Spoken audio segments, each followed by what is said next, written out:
welcome back to Sarah's Joyful Journey. I'm Sarah Joy, and it is Tuesday, which means it is Tea Tuesday, and I believe this is episode 19. I do have a lot to share with you, but first we're going to go ahead and make some tea. I wanted to show you the cup that I picked, the cup and saucer that I picked, if I can grab it without dropping it.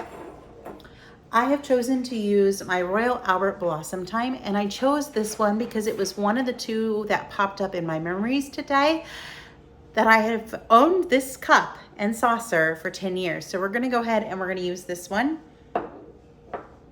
And again, I don't know if you can see it, but it's Blossom Time, and it is by Royal Albert, and this one was made in England. And then our tea today, we're going to be doing some lemon balm. I've been a little bit anxious and a little stressed as of the recent months, so lemon balm's a nice calming tea. So let's get our tea made.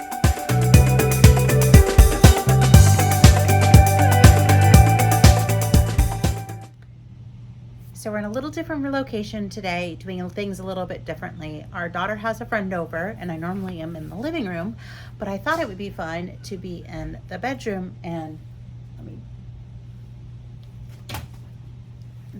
that's the pouch I use when I go for a walk with ghosts, so it was up there. But I have the bonsai behind me, and then I've got my books over here, which that was my old planter that I've now turned into a lighted bookshelf. I just haven't turned it on. And I have a lovely cup of tea right here. I didn't get it super hot, so it took a little bit longer to steep, which is fine. I wanted it to be drinkable hot, and it is. All right, so let's spill the tea. There is so much going on in this past week, and so much that is going to be going on for the next couple weeks. The first thing I figured that I would start with is July reading. I am already on book number 4. I am currently reading this book. This is so adorable. You can see I'm just about halfway, almost halfway, and I'm loving it. My oldest daughter was the one that recommended this, and it's really cool. It's very geeky, but I love it because it is all about women in science. So it's all about science. She's a PhD student, which is something that I can identify with, having been a PhD student. Not have a PhD. Things had happened, so I was not able to finish my degree. But being a graduate student, I can identify with that. The process of things that go through when you're a PhD student, I can identify with. The sciencey talk, I get it because I was a science major. It was psych, but still a science major. And my daughter is also in a STEM field, and she talks about her work endlessly, so I get it. This book is also a Star Wars fan fiction between Rey and Kylo Ren, where I work, that kind of made sense. So I am enjoying it. It's cute, fun, and a pretty quick read. I just haven't had as much time to read as I would like. But I did go to the bookstore today, and I got some more books because I have a feeling I'm still going to have a lot of reading in my future. Since I am loving The Love Hypothesis, I also have, I don't think you can see it. I think it's right behind me. No, it's up there. I have another Allie Hazelwood called, I think, Not in Love is what it's called. And I also have one by her that's called Bride. That one's very weird. I got 7 pages into it, and I haven't decided if I actually like it. But the other ones are more of like a traditional contemporary romance. So because I'm liking The Love Hypothesis, and I knew I was going to like the next one, I went ahead and got Love on the Brain. So that one's going to be being read soon. And then the other thing that I got, I'm going to take the little sticker off, is I got When Grumpy Meets Sunshine. This is going to be a contemporary romance, I believe, as well. And judging from the color, I'm going to say that she's plus size, which doesn't affect me at all. I know some people like reading stories about plus size people. That's fine. It doesn't affect the story to me. But it's one of my favorite tropes. So grumpy guy meets bright, happy, joyful girl. I had to get it when I saw the title. So I have those, and I'm looking forward to reading those and getting some more reading done.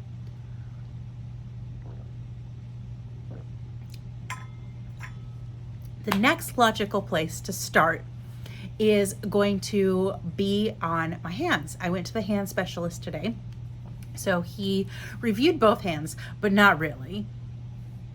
He mostly focused on the right, which is fine because the right is the one that is the worst. And we both are in agreement that if we get the right taken care of, the left is going to calm down and settle down. But he asked me about the cortisone shot and how that went. And I said it did reduce some pain, not all pain. It did reduce some numbness and tingling, but not all of it. I still get random periods. And every time I drive, both hands go numb.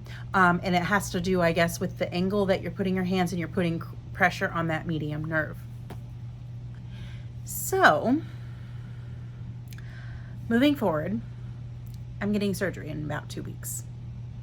The surgery date has not 100% decided because they are seeking approval from workers' comp. It shouldn't be an issue.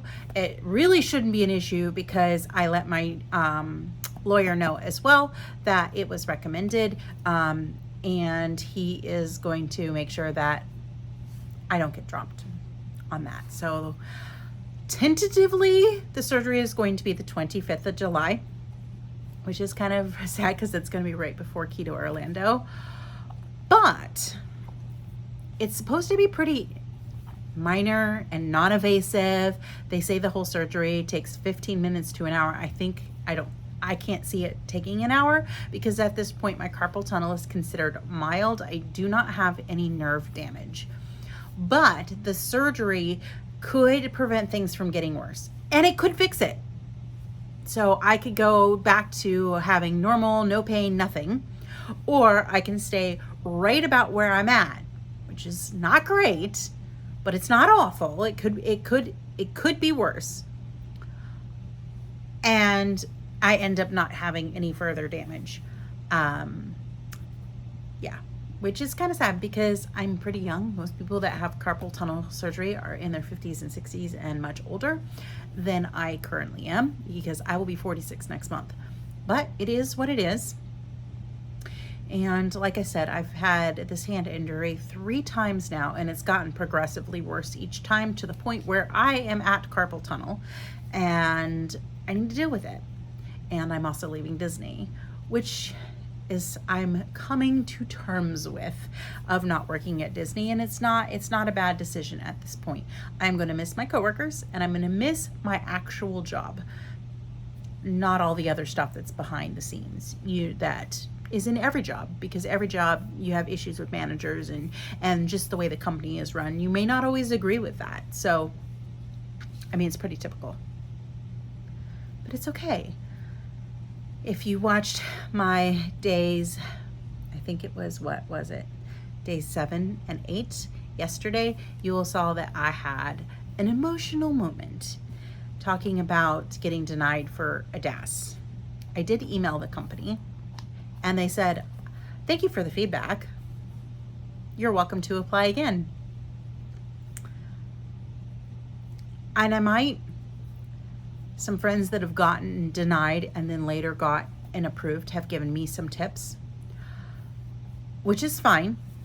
It's not like I'm trying to fake anything. I'm not trying to fake anything. I do legit have the diagnoses, which this program was created for. So I do legit qualify, at least in my mind, for the Disability Access Pass. One thing that I've noticed is that it tends to be given to families with children, not adults with autism or ADHD. It's often assumed, I think, that we grow out of it or that we can function well. And I think that some of us can at least appear to function well. I know I function what I would consider pretty normally, or normally for me. For the most part, I can blend in. It does take work and it does take effort and it does make me tired and anxious and all those other kind of things as well. But that doesn't mean that I don't need help.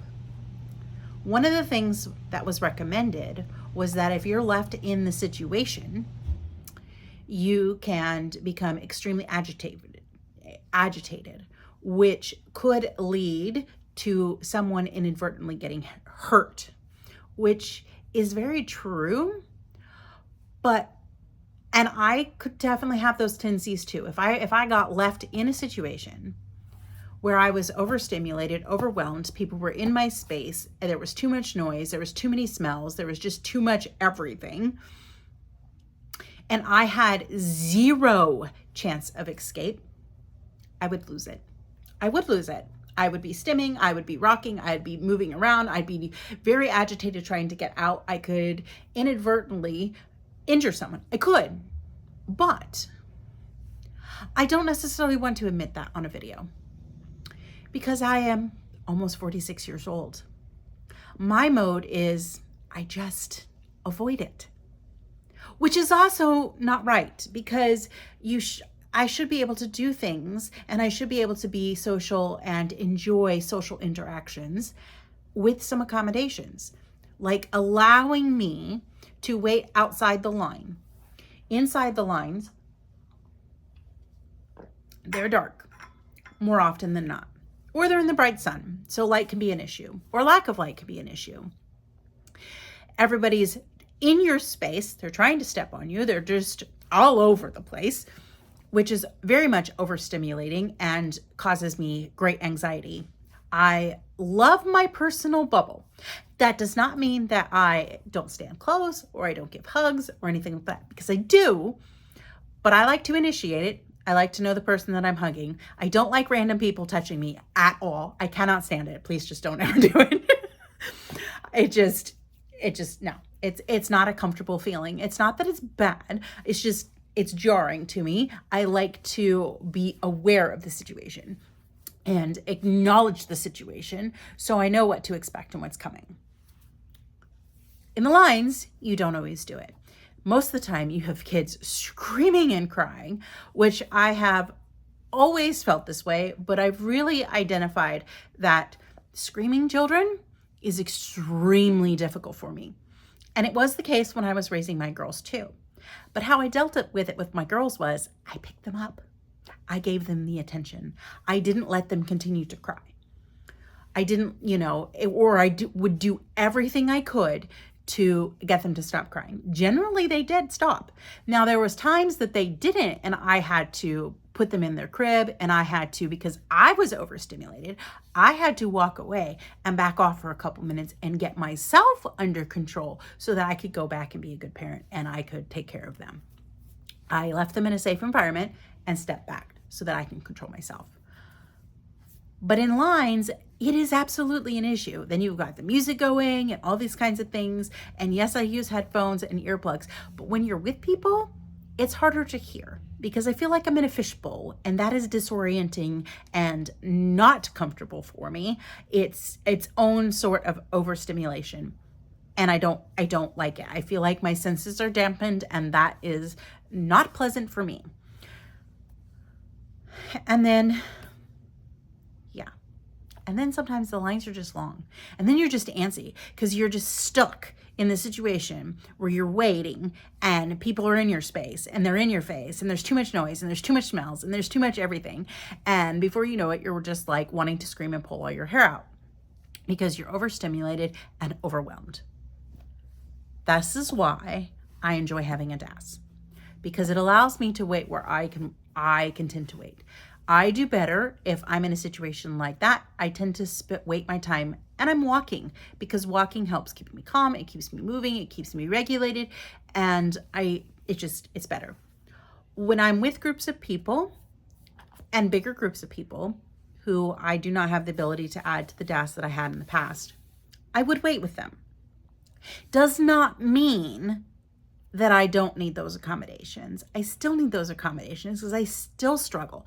But when I'm with bigger groups of people, usually there's a lot of conversation going on, which one, I can't use earphones or earplugs or anything like that to drown out the other sounds because then I can't engage in the conversation. So it's hard to describe. It's like I can force myself and focus on the conversation at hand. That does not mean that I'm not overstimulated and I'm not taking in all that information, because I absolutely am. But I'm fighting my focus towards one thing, and that can help me get through the lines. I don't go to Disney by myself. I usually don't. I posted that I've gone a couple times by myself in 5 years, like maybe 2 or 3, and that's it. Because it's hard. It's hard to go by myself, especially if you're waiting in a line. I usually don't. Last time I went to Animal Kingdom by myself, I took a book and found a quiet spot and read a book. I walked around, visited with a friend who was working that day, and I went on the single rider line, which was no wait at all for Everest. That's how I functioned that day in the park. It was find a quiet spot and read a book and just walk. I didn't do rides. I didn't do any of the other stuff other than the single rider line, which I knew I could get on with no wait. I should be able to go and enjoy the parks by myself. That's like a big girl thing to do. And the questions they asked in the interview were just kind of ridiculous. Like, well, how do you handle lines at grocery stores? I don't. I don't go to the grocery store most of the time. I will order for pickup. I will order for delivery, or I'm going at the most inopportune time when there's nobody around so that there's not really a line. This is how I do all my shopping, by the way. But he considered that accommodating myself. And yes, it is accommodating myself, but it's not, to him, it was proving that I can wait. Well, no, I can't. He says, well, how do you handle travel in airports? I don't travel on a plane. I do not go through an airport. I haven't been through an airport in like 20 years. Airports are overwhelming. I don't like to fly. It's too much. But instead of seeing the situation for what it was, he was just like, oh, well, you don't. And I'm wondering if it's one of those things where I did find out in the email that they are not medical professionals. They have no medical training. They're just average people. So basically they're looking through a form and they are trying to decide your case based on no medical information, which I did not state what my disabilities were until the very end of the conversation, because I know how disability laws work with ADA. Not entirely. I'm not an expert. I'm not saying that I'm not an expert. But when I have had a service dog I thought it was for anxiety and depression. Actually, it was for my autism. Those are a lot of my symptoms. That's how I trained my dog. I'm hoping to get Ghost back on track, but I've had setbacks. So we're working better. But if I could get Ghost trained, I might be able to do okay in lines. So I will be going to the parks less. I still very much enjoy the parks. I know yesterday I said, because I was upset, that I probably wasn't going to go. I'll go. I just won't go by myself. I don't know how much I'll get to enjoy. Like some of my favorite rides, honestly, I probably will never get to enjoy again unless I pay extra for the Genie Pass, which I just don't do. I don't have the budget for it.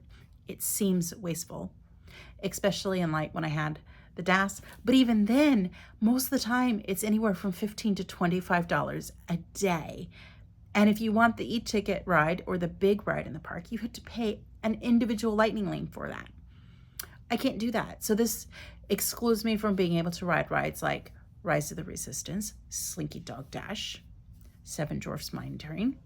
Currently, I can still do like Tron and Guardians because they have virtual queues. I can get a virtual queue. But here's the thing, you get that virtual queue, you're still waiting an hour before you get on that ride. Now I have to think twice, because before I was able to get my boarding group, and use my DAS to go in through the lightning lane, so I had a much shorter wait. Now I have to consider, can I even do this? And it seems unfair and arbitrary. The email did say that I can ask to speak to a medical professional. I might try that. I'm not in the place to do that yet. We'll get over a hump and see how it goes.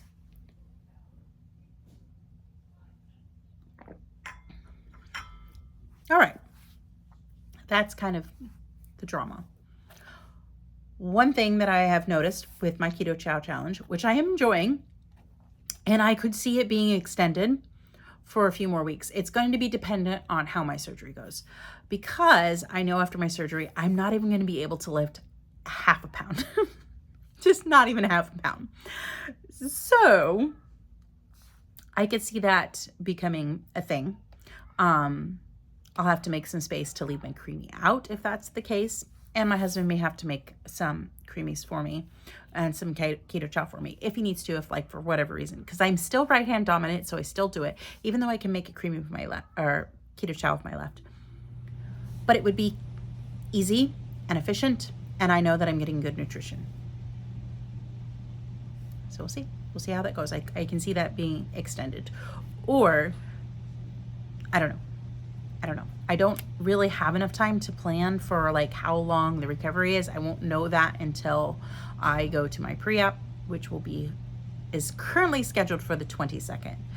They're waiting for the authorization, like I said, for the surgery. So that is tentatively scheduled for the 25th of July. She did say that surgery would be at 1 p.m. in the afternoon, and I can't have anything after midnight. So it's a good thing that I am used to going longer times without food. I am not a faster by any stretch of the means, but I can do 16/8. I can do 24 hours generally. Not a problem. I can go longer than that if I really focus, but I really don't like to go longer than that because it triggers me and makes me feel like I'm deprived, and it lends to more binging type behaviors. It triggers that. So I don't do longer fasts for that reason. But I was thinking about that, and I was like, if I was on the standard American diet, I'd be very, very hangry. I'd be making sure I was up at 11:30 eating a snack right before 12 o'clock. So I won't have to do that, because I'll just eat a really good dinner, probably a nice protein-filled, fat-filled, satiating dinner. Maybe if I've got the budget, I'll go to Texas State, Brazil right before my surgery. I'll eat till my heart is just content, and I am so totally stuffed. As Dr. Barry says, you cannot literally put one more bite in your mouth or you'll throw up. I might get that full right before that surgery, because then I won't need to eat the whole day of the surgery, because I figured by the time I get done with the surgery, and I get home and do all that kind of stuff, I'm really not gonna want to eat. I'm gonna be uncomfortable or in pain, one of the two. I'm still gonna be kind of loopy and drugged, which I'm not being put to sleep for the surgery, but everything says that they're going to not just use local, they're gonna give me some kind of sedation as well, whether it's just to make me like drowsy, like Xanax or whatever. I don't know for sure, but it's not like they're just gonna go, here, you're just your normal self, let's numb your hand and operate on it, which is good, because that would be very, very, very bad for me. But yeah, so we'll see how that goes. But the walking challenge is going really, really well if you've been keeping along with that. So I have some data written down that I'm going to show you and share with you. So I know in a previous video, I said that I walked over 50 miles. And how I came to that number was I took the number of steps that I walked and used a calculator and said, how many miles is XYZ? It told me a number. It said it would be about 50 miles. 100,000 steps is about 50 miles. And I don't know how accurate my watch is, but that's what I'm using to track. So that's what I'm going by. That's what I'm going to trust. So last week I walked 112,560 steps. This equated to 45.16 miles. So it was not quite 50, but still a huge endeavor. And I've got to go get on the treadmill and do another few miles today. But Monday, I walked 7.37 miles. Tuesday, I walked 7.55 miles. Wednesday was my light day. That was the day I had to work, and I came home and I was just really, really uncomfortable and just did not with it. So I walked 3.97 miles. On Thursday, I remember I was off. I walked 7.75 miles. Friday, I did have to work, and I got up early and I walked 5.16 miles. I think Friday was the day, no, Saturday I ended up coming home early because I got dehydrated. So on Saturday, I ended up walking 7.92 miles. And then Sunday was my huge day. It was my push day. I'm thinking of doing that again for the next week or two. I don't know how the walking challenge is going to go for the few days after surgery. I'm going to be walking lower in those, so I'm going to try and bank as many steps as I can beforehand. And if it takes me longer than a year, I'm still not going to consider it a fail. But I think that since I'm getting surgery in July and I started my challenge in July, I'll be able to, even if I just walk a little bit longer, I'll be able to absorb 2 or 3 days, or maybe even up to 4 days or even 5 days through the rest of the year. I'll just have to walk a little bit further each day, and I should be able to do it. But Sunday, I walked the 13.38 miles. So that's insane. Insane. Typically, I like to weigh once a month, typically. During this challenge with Keto Chow and the walking, I wanted to keep closer eye on it for this month. And I may do that for the next 2 or 3 months. We'll see how it goes and how I mentally deal with the regular scale stuff. One thing to note for me is I have an in-body scale. So it's going to tell me a bunch of data, which I'm going to share with you, and you'll see the differences in those things. If I was on a regular scale, I would have been upset by what happened based on the number on the scale. Not highly upset, but still upset. So I weighed on Monday, July 1st.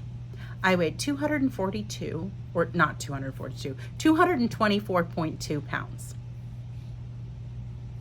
When I weighed on the 8th, so yesterday, after 1 week, I was 224.4. I gained 2 ounces.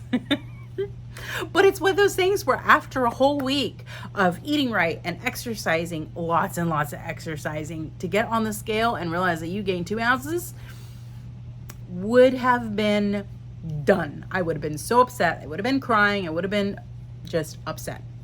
But let me show you why I'm not upset and show you that it's not just the number on the scale. Things happen. So the information that I can get from my scale is I can get my muscle mass, my body fat mass index, my BMI, and my body fat percentage. So on the first, my muscle mass was 70.5 pounds. So I had, on the first, 70.5 pounds of muscle on my body, okay? My body fat mass index was 98.1. So I have 98.1 pounds of what's on my body is from my fat. I don't know how that works. That sounds really, really bad. Really bad. And it is. It's not great. I still have a very high body fat mass or body fat percentage. I accept it. It is what it is. I'm working on it. I'm not where I was, and I'm not where I'm going. My body fat percentage is 43.8, and my BMI is 35.1. Yep, this is still an obese body mass. I accept it. I know what it is. It is not what it used to be. It used to be much closer, like it was 10 points higher at least, if not higher. I think I had a 46 or a 47 body mass. It might have even been up to like a 48. I know at one point when I was really overweight and I was contemplating doing weight loss surgery, the surgery I wanted was only done for people who had a BMI of 50. And I was so close, I was tempted to gain more weight. That's how sad I was. And I'm not there. And it's okay. So now, 1 week later, I started with a muscle mass of 70.5. This week, my muscle mass was 72.1. Now, do I think my in-body scale is the end-all be-all? I do not. It's a tool. It gives me a guideline. It lets me look at things a little bit closer. So my body fat mass was 98.1 on the 1st. On the 8th, it was 95.5. So muscle mass went up, body fat mass went down, BMI stayed the same, which I'm not surprised because I'm essentially the same weight. But my body fat percentage went from 43.8 to 42.5. If I had a regular scale, I would not have known that additional data to know that I actually met all the goals that I was trying to meet, which is increase my body mass or my muscle mass, because when I was on the Mounjaro and the Ozempic, it erodes your muscle mass, and I lost a lot. I lost like 7 pounds of muscle, not a small amount of muscle. And it increases the amount of fat cells you have, so that it gives your body the ability to hold onto and store more fat. So it was adding more. Yes, I was shrinking on numbers in the scale, but I was going the opposite direction of what I wanted to go. My weight was going down, my muscle mass was going down, my body fat percentage was kind of going down, but not really. I was still kind of shrinking, but not in the directions that I wanted to go. Now I can look at it and go, muscle mass up. Yes, that's exactly what I'm looking for. Body fat mass is going down. That's exactly what I'm looking for. Fat percentage in my body fat going down. Again, exactly what I'm looking for. So it allowed me to have that tool to be able to see that even though I gained 2 ounces, I had significant changes in the week. If you watch the series, you will have noticed that I will have said that I felt my clothes were feeling smaller and looser, and they are, and I am feeling trimmer. So I'm moving in the right direction. One thing that I have been struggling with since like Saturday, a little bit on Saturday I noticed it, and a little bit on Friday, is I've been hungry all the time. I'll eat a creamy, and then within a few hours I'm hungry again. And then I'll eat another creamy, and I'll be hungry again. I had a creamy like an hour and a half ago. I'm hungry. So what I'm gonna do once I wrap this up is I'm gonna get changed. I'm gonna go walk and finish my walk. I think, what have I walked so far today? I have done 12,194 steps. So I've walked 5.82 miles. So I'm probably gonna go do 2.5 to 3 miles. I'll probably bring my book up onto the treadmill with me, and I'll probably do 3 and just walk for an hour and read my book, because that'll be fun. It'll be easy. It won't be stressful, but it gets me to my target where I want to be, and it will allow me to bank some extra steps for when I need to take the time off. And it'll just help me calm down the anxiety from the fact that I'm getting surgery and I'm freaking out about it. I may not show it, but I am honestly freaking out about it, and I'm worried it's gonna like mess up my entire life. I don't do change well at all, which shouldn't be surprising because I'm autistic and I just don't do change well. But I like spontaneity because I'm also ADHD, so it'll be good. But anyway, that is what I am willing to share in my life. If you know me personally, we had some other family stress and dramas that I talked about, but it's not going on this channel. So, all right, that is going to wrap up this episode of Tea Tuesday, and I'm just gonna keep marching along and going along and getting in as many steps as I can and taking control of everything that I can. Really quick, now that I remember about it, I did see my blood pressure has been going up steadily at the doctor's. So I've monitored it at home. It is within an okay range. It's usually about 136 over like 85, something like that. I don't like to get super concerned until I hit that 140 over 90. Then I feel like I need to do it. But at the doctor's office today, my blood pressure was 102 over 112. I do have white coat. So yeah, that was a concern. So in light of the fact that I was getting surgery, I made a virtual visit to talk about blood pressure medication. And I put on there, because they ask, and I'm honest, sometimes too honest. I think that I shouldn't be I shouldn't say things. Anyway, I put on there that I was anxious, which of course I'm anxious. I've been in pain for 2 months and I am getting surgery. That's normal. I would be anxious. She says nothing about my blood pressure, hones in on anxiety, and gives me medication, which I will not be picking up, by the way, because I don't want it. It's just not worth it. It's like Basically, she's giving me a version of Benadryl. It's going to work the same way. And I'm like, no, I don't need that in my life. I'm not taking that. I just don't need it. And then after she harps on me about how it is super important to control my anxiety, which yes, it is. And I know this, and psych major, have lived with anxiety my entire life. I know when I am in a situation when I need to deal with it and when I'm not. I am not there. Guess what? Going for a walk, that's going to take care of my anxiety for the day. I'll have to do it again tomorrow because I'll be anxious again tomorrow about the same type of things. But it's okay. I handle it through how I'm eating and how I'm moving and all that kind of stuff. So it was disappointing. And then she goes, well, your blood pressure is not too high. I'm not going to give you anything. It's like, okay, cool. I'm down with that. I really don't want to get on blood pressure medication anyway at this point. And then she's like, you need to follow up your PCM, which I have not seen in a year after the whole Manjaro fiasco. But that's okay because I'm losing my Disney insurance in less than 60 days. I'm good with this. It does not mean I'm losing insurance. I am not losing my insurance. I'm losing that insurance. I have two. So it got to the point where I was just too stressed out and too anxious to call and actually get a different doctor because it's going to be the same thing. When I go back to the doctor, I'm going to still have the same issues. It was too much.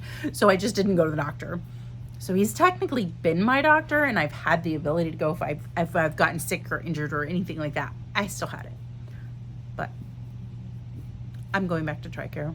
I don't know when I'm going to go back to see a doctor. I am definitely going to keep doing what I'm doing, which is doing keto, doing all my movement, taking care of myself the best that I can, as healthy as I can. I know in the next few months, I want to go ahead and I want to use On Your Labs and I want to check my numbers for my own information so I can make sure that I'm on track there. And yeah, maybe when I get closer to my goal weight, I'll go to the doctor and have them do it. Or I won't. We'll see. But I'm keeping my TRICARE because I might need to go for other things and that's fine. But I like being in charge of my health and I like taking control of my health and doing what I feel is best for my personal health without them telling me what I need to do. I don't like being told once you're diabetic, you're always a diabetic. No, not unless you're type 1. You can reverse, you can put in remission, and you can control it. This is what I have done. I have reversed it, in my opinion, which means I no longer have an A1C that is pre-diabetes or diabetes range. Now, if I went back to the standard American diet, in a matter of weeks, it's gonna be back. So I control it through my diet, but that does not mean that I'm a type 2 diabetic still. Ask on, that ship sailed. So I keep eating keto and it keeps staying away. But they always harp on me about it. They always harp on me about the depression I've dealt with in the past. And it's like, but that's not my issue now. Why do we need to talk about it? It's not now. Or I mention my anxiety. And the first thing you do is mention anything. And they're like, here's a pill, here's a pill, here's a pill, here's a pill. Don't want it. So yeah. All right, well, I have definitely rambled on so much today as I've had lots of thoughts the past week. And I really like sitting here with the plants behind me, so I might do this again next week. I hope that you like this video. If you do, be sure to give it a thumbs up and subscribe and share. We are so close to the 500 subscriber mark. We are at 471. So remember again, when we get to that 500, it's giveaway time. All right, well, you all have a wonderful and joyful day. Bye for now.